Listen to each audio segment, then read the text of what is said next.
नमस्ते। Crypto trading की दुनिया में आपका स्वागत है। आज हम ट्रेडिंग से जुड़ी मुश्किल चीजों को एकदम आसान भाषा में समझेंगे। बात करेंगे कुछ खास रणनीतियों की, जरूरी टूल्स की और हाँ, भारत में आने वाले नए टैक्स नियमों की भी। क्रिप्टो की दुनिया में सबसे बड़ा सवाल यही है कि आखिर कब खरीदें और कब बेचें। ये वो एक पहेली है जिसका जवाब हर ट्रेडर दिन रात ढूंढता है। चलिए आज इसी का जवाब खोजने की कोशिश करते हैं। तो उस सवाल का जवाब देने के लिए ना मार्केट को देखने के दो मेन तरीके हैं, फंडामेंटल एनालिसिस और टेक्निकल एनालिसिस। इसे ऐसे समझिए, फंडामेंटल एनालिसिस मतलब किसी कॉइन के प्रोजेक्ट की पूरी कुंडली देखना, उसकी टीम कौन है, टेक्नोलॉजी कितनी दमदार है। वहीं दूसरी तरफ टेक्निकल एनालिसिस सिर्फ और सिर्फ कीमत के पैटर्न और चार्ट्स पर फोकस करता है। तो चलिए टेक्निकल एनालिसिस की दुनिया में थोड़ा और गहरा उतरते हैं और इसकी शुरुआत होती है सबसे बेसिक चीज से, जो है कैंडलस्टिक चार्ट्स। कह सकते हैं कि ये चार्ट्स की अपनी एक जुबान है। हर एक कैंडल अपने आप में बाजार की एक छोटी सी कहानी कहती है। ये दिखाती है कि एक तय समय में खरीदारों और बेचने वालों के बीच जो जंग चली, उसमें आखिर जीत किसकी हुई। इन कैंडल्स का रंग हमें सब कुछ साफ साफ बता देता है। हरी कैंडल का मतलब है कि खरीदार ज्यादा मजबूत है और कीमत को ऊपर ले जा रहे हैं, और लाल कैंडल का मतलब है कि बेचने वाले हावी हैं और कीमत को नीचे धकेल रहे हैं, बिल्कुल ट्रैफिक लाइट की तरह। और असली मजा तब आता है जब ये कैंडल्स मिलकर कुछ खास पैटर्न बनाती हैं जो हमें आगे क्या हो सकता है इसका इशारा देती हैं। जैसे कि अगर बाजार गिर रहा है और एक हैमर पैटर्न बनता है तो ये एक तेजी का संकेत हो सकता है, और अगर बाजार बढ़ रहा है और एक हैंगिंग मैन पैटर्न दिखता है तो हो सकता है कि अब मंदी आने वाली हो। लेकिन सिर्फ पैटर्न से काम नहीं चलता। जो ट्रेडर्स इस खेल को गंभीरता से लेते हैं वो कुछ बहुत ही पावरफुल टूल्स का इस्तेमाल करते हैं, जिन्हें हम इंडिकेटर्स कहते हैं।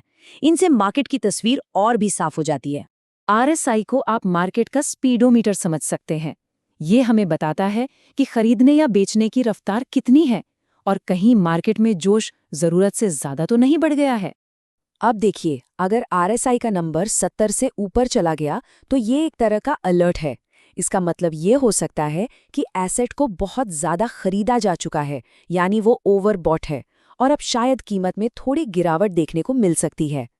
और ठीक इसका उल्टा, अगर RSI 30 से नीचे चला जाए तो ये एक मौका हो सकता है। ये इशारा करता है कि एसेट को शायद ज़रूरत से ज़्यादा बेचा गया है, यानी वो ओवरसोल्ड है, और यहाँ से कीमत के वापस ऊपर जाने की संभावना बन जाती है। अच्छा, अब बात करते हैं बोलिंजर बैंड्स की। ये इंडिकेटर हमें मार्केट की वॉलेटिलिटी यानी अस्थिरता के बारे में बताता है कि बाजार में कितना ज्यादा उतार चढ़ाव है। इसको ऐसे देखिए, जब ये बैंड्स फैलने लगते हैं तो मतलब मार्केट में बहुत हलचल है, यानी हाई वोलाटिलिटी। और जब ये बैंड सिकुड़कर एक दूसरे के पास आ जाते हैं तो ये शांति का संकेत है। लेकिन अक्सर ये किसी बड़े तूफान से पहले की शांति होती है, जिसके बाद कीमत में एक बड़ा उछाल आ सकता है।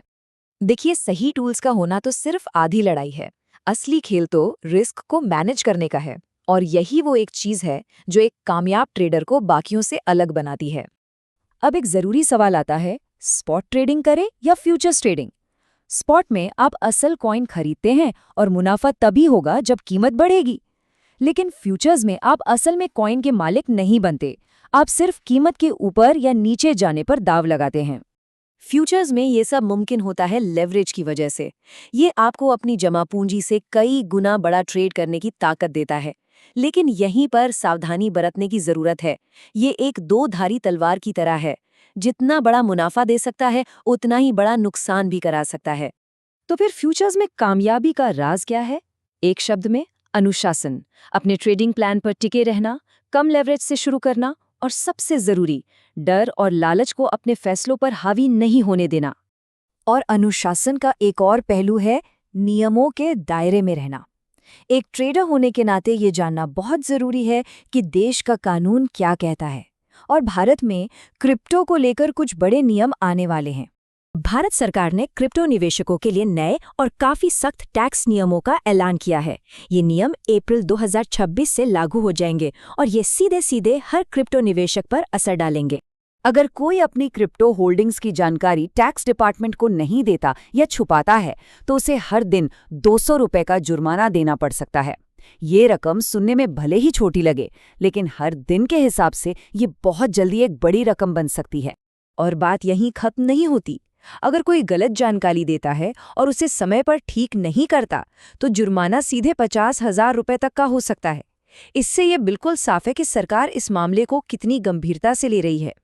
तो इसका सीधा सा मतलब ये है, अपनी सभी क्रिप्टो होल्डिंग्स की पूरी और सही जानकारी देना अब जरूरी है। कोई विकल्प नहीं है। अब पारदर्शिता ही एकमात्र रास्ता है। तो आज हमने चार्ट्स को पढ़ना सीखा, जरूरी टूल्स के बारे में जाना, रिस्क को मैनेज करने की बात की और नए टैक्स नियमों को भी समझा। अब एक बेहतर और सूचित ट्रेडर बनने की नींव तैयार है।